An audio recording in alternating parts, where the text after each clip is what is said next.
ধারণ করবে। কোরআনের দাওয়াত দিতে যাবেন, আপনাকে ধরবে মারবে, হক কথা বলবেন, আপনার মাইক বন্ধ করে দিবে। মেম্বারে সুদার বিরুদ্ধে বক্তব্য দিলে সুদারু লোকেরা আপনার মাইক অফ করে দিতে পারে। এই জন্য বিপদের মধ্যে আপনি পড়তে পারেন। আল্লাহ বলেন, বান্দারে চিন্তা করবা না, বিপদ যখনই তোমার হয়ে আসবে ধৈর্য ধারণ করবে। 1 নাম্বার। 2 নাম্বার হলো সালাতের মাধ্যমে আমি আল্লাহর কাছে তুমি সাহায্য চাইবে, কারণ হলো ইন্নাল্লাহা মা'আস সাবিরিন। আমার মালিক ডাকতে বলে, বান্দারে ধৈর্যশীলদের সাথে কেউ নাই, ধৈর্যশীলদের সাথে একমাত্র আমি তোমার মাওলা আছি। রাসূল বলেন, আল্লাহ বলেন, তোমার মতো আল্লাহর কথা তারা শূন্য ধৈর্য ধারণ করল। এখন সমাজের দিকে তাকাই দেখেন আমার প্রিয় ভাইয়েরা, নামে আমরা মুসলমান কিন্তু নামাজ আদায় করি না। একসাথে বলেন আছে না নাই? তাফসীর মাহফিলও দেয় অনেক যুবক কিন্তু নামাজ আদায় করে না। এই জন্য আমি কমিটির লোকদেরকে আগে বলি, বন্ধুরা, আল্লাহ বলেন, ইয়া আইয়ুহাল্লাযীনা আমানু কু আনফুসাকুম ওয়া আহলিকুম নারা। ঈমানদার যদি হও নিজে আগে জাহান্নামের আগুন থেকে বাঁচো, তারপরে তোমার পরিজনদেরকে জাহান্নামের আগুন থেকে বাঁচাও। তাফসীর মাহফিল দিবা তুমি, তোমার মাহফিলে অনেক বড় আলেম এসে দোয়া করে তারা জান্নাতে যাওয়ার কথা বলবে, কিন্তু তুমি নামাজ আদায় করবা না। আমি বলি তাফসীর মাহফিল দেওয়ার আগে তোমার মতো কমিটির লোকদেরকে আগে নামাজি হওয়া দরকার, রোজাদার হওয়া দরকার। কথা বলেন ঠিক কিনা? আল্লাহ বলেন, রাসূল বলে দাও, ঈমানদার যখন হয়ে যাবে আমি আল্লাহ তার কথাটা শুনবো। আল্লাহ বলেন, লা তাকনাতু মির রাহমাতিল্লাহ। বান্দারে নিরাশ তুমি হয়ে যেও না। কোরআনের দাওয়াত দিবা, বাতিলরা তোমাকে ধরবে, টেনশন করবা না। কারণ হলো আমি আল্লাহ বলে দিলাম, সুন্দর করে বান্দারে পৃথিবীতে যাও, আমার দিনের দাওয়াতটা দিয়ে দাও। কেমনে তুমি দাওয়াত দিবে আল্লাহ সেটাও বলে দিচ্ছেন। ومن أحسن قولا ممن دعا إلى الله وعمل صالحا وقال إنني من المسلمين।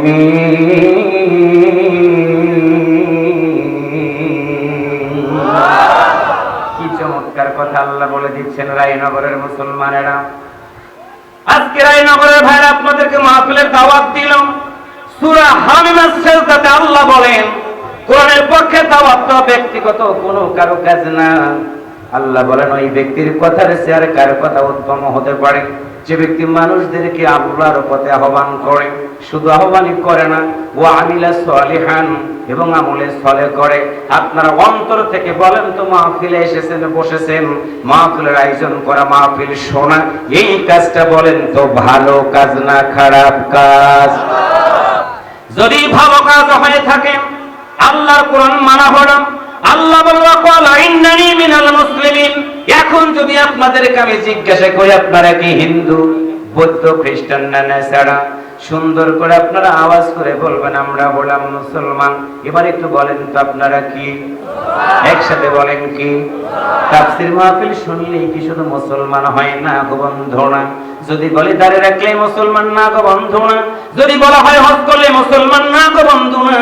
আমার আল্লাহ তাআলা সুন্দর করে মুসলমানের সংজ্ঞা দিচ্ছেন। আল্লাহ বলেন, ইয়া আইয়ুহাল্লাযীনা আমানুত্তাকুল্লাহা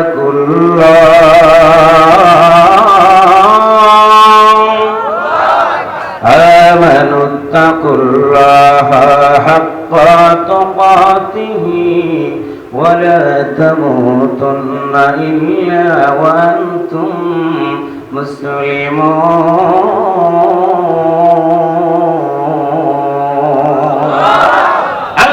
মুসলমান হলো তারা, 1 নম্বর হলো তাদের দিলের ভিতরে থাকবে আমি আল্লাহর ভয়। রমজান মাসে সুবহে সাদেক থেকে সূর্য অস্ত পর্যন্ত দিন কিন্তু অনেক গরম হয়।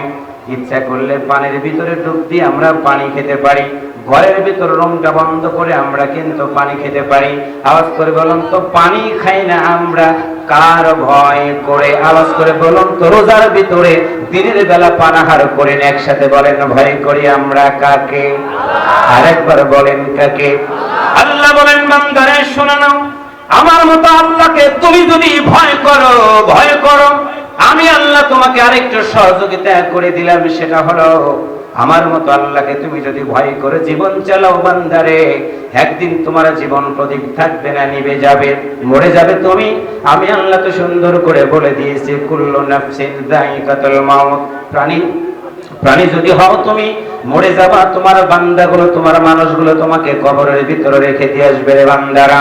ওই কবরের ভিতরে তুমি যদি শান্তি পেতে চাও, ওই কবরটা যদি জান্নাতের বাগান তুমি পেতে চাও রে বান্দা, আমি আল্লাহ তোমাকে আদেশ করলাম, আমি আল্লাহ তোমার জন্য বলে দিলাম, সেটা হলো পৃথিবীতে যতদিন বাঁচবা মানব রচিত আইনগুলোকে পদদলিত করে আল্লাহর জমিনে আমি আল্লাহর কোরআনের পক্ষে যদি থাকো, আমি আল্লাহ তোমাকে সুন্দর করে ডাক দিয়ে দিব, কিয়ামতের ময়দানে বলবো, বান্দারে শুনো, ইয়া আইয়াতুহান নাফসুল মুতমাইন্না ইরজিই ইলা রাব্বিকা রাদিয়াতাম মারদিয়া ফাদখুলি ফি ইবাদি ওয়াদখুলি জান্নাতি। আল্লাহু আকবার। আল্লাহ বলবে, বান্দারে কবরের ভিতরে তোমার মা নাই, বাবা নাই, দাদা নাই, দাদি নাই, নেতা নাই, দার্শনিক নাই, বৈজ্ঞানিক নাই, কেউ নাই, চেয়ারম্যান নাই, মেম্বার নাই, কেউ নাই। বান্দারে একা একা তোমাকে কবরের ভিতরে রেখে দিয়ে চলে গেছে। আমি আল্লাহ বললাম, এই কবরের ভিতরে কারো দরকার নাই। আমি আল্লাহ বললাম, বান্দারে দুনিয়াতে ঈমান ছিল তোমার, ইন্নাল্লাযীনা আমানু, নিশ্চয় তোমার ঈমান থাকার কারণে এই কবরের ভিতরে আমি আল্লাহ আজকে তোমার জন্য একটি সুসংবাদ দিয়ে বললাম, ইয়াগফির লাকুম, বান্দারে তোমাকে ক্ষমা করে দিলাম, যুনুবাকুম, তোমার গুনাহসমূহ। আল্লাহ বলেন, ও নবী বলে দাও, শুধু তাদের গুনাহসমূহ আমি আল্লাহ ক্ষমা করে দিলাম না, ওয়ায়ুদখিলুকুম, আমি আল্লাহ ঘোষণা করে দিলাম, ওয়ায়ুদখিলুকুম, তোমরা প্রবেশ করো জান্নাতিন তাজরি মিন তাহতিহাল আনহার, ওই জান্নাতের ভিতরে প্রবেশ করো যেই জান্নাতের তলদেশ দিয়ে আমার আল্লাহ তাআলা ঝর্ণা প্রবাহিত করে রেখে দিয়েছেন। যে দল আপনি করেন না কেন, মুসলমানের মতো আওয়াজ করে বলুন তো, মরে যাওয়ার পর আল্লাহর জান্নাতে কি আমাদের যাওয়া দরকার আছে না? আল্লাহ বলেন, বন্ধুরে শুনে নাও, জান্নাতে তারাই যাবে, এক নাম্বার কাজ হলো ইন্নাল্লাযীনা আমানু, নিশ্চয় যারা ঈমান এনেছে। আওয়াজ করে বলুন তো, আমাদের ঈমান আছে না নাই? আরেকটু জোরে বলেন, আছে না নাই? আমার প্রিয় ভাইরা, আমাদের ঈমান আছে। এইরকম আল্লাহর কোরআনের কথা বলতে গিয়ে কেউ যদি বলে এই কথা আর বলা যাবে না, আমরা কিন্তু আর সেই কথাটা বলার চেষ্টা করি না। কিন্তু মুসলমানেরা আওয়াজ করে বলুন তো, আমরা একমাত্র ভয় করব কাকে? আমার প্রিয় ভাই, ঈমানদার কাকে বলে? ঈমানদার তো হলো তারা সামিনা ওয়া আতানা, আল্লাহর পক্ষ থেকে যা বলা হবে তারা শুনবে, মেনে নিবে এবং ঘোষণা করে বলবে, আসলামতু লিরাব্বিল আলামিন, শুনলাম, মেনে নিলাম, নত হয়ে গেলাম। ইব্রাহিম আলাইহিস সালামের মতো দীপ্ত কণ্ঠে ঘোষণা করে বলবে, আতি ওয়া নুসুকি ওয়া মাহইয়ায়া ওয়া মামাতি লিল্লাহি রাব্বিল আলামিন। আরেকটু জোরে বলেন, আল্লাহু আকবার। আমার প্রিয় ভাইয়েরা, আজকের এই তাফসীরুল কোরআন মাহফিল থেকে তিনটা বিষয়ের উপরে আপনাদেরকে পাঠ পাঠ করে বোঝানোর জন্য এতগুলো আয়াত তেলাওয়াত করতেছি। অনেকেই প্রশ্ন করতে পারে, হুজুর এতটুকু আয়াত তেলাওয়াত করার কারণটা কি? কারণ হলো, একটা করে হরফ পড়লে আমার আল্লাহ তাআলা 10টা করে নেকি আমাদের আমলনামাতে দিয়ে দিবে। একসাথে বলেন তো, আপনাদের সওয়াবের দরকার আছে না নাই? এই যে যুবকেরা মাহফিলের আয়োজন করেছে, আল্লাহর কসম করে বললাম, অত্র এলাকায় যতগুলো মানুষকে মৃত্যুর পরে কবরের ভিতরে রেখে দেওয়া হয়েছে, আল্লাহর এই কোরআন তেলাওয়াতের খাতিরে সকল মুর্দার কবরে আযাব আল্লাহ মাফ করে দিয়েছে। আজকে সন্তানগুলো সেদিকে যায় না গো। আজকে মোবাইল নামক একটি জিনিস আমাদের কাছে থাকার কারণে কবরস্থানের পাশ দিয়ে সন্তান চলে যায় এবং গানের আওয়াজটা জোরে জোরে যায়। কিন্তু সেখানে কথা ছিল এরকম, কবরস্থানের পাশ দিয়ে যাওয়ার সময় একটু দাঁড়ানে কিন্তু একটা স্লোগান কিন্তু লেখা থাকে, হে পথিক একটু দাঁড়াও, থাকে না? হে পথিক একটু দাঁড়াও।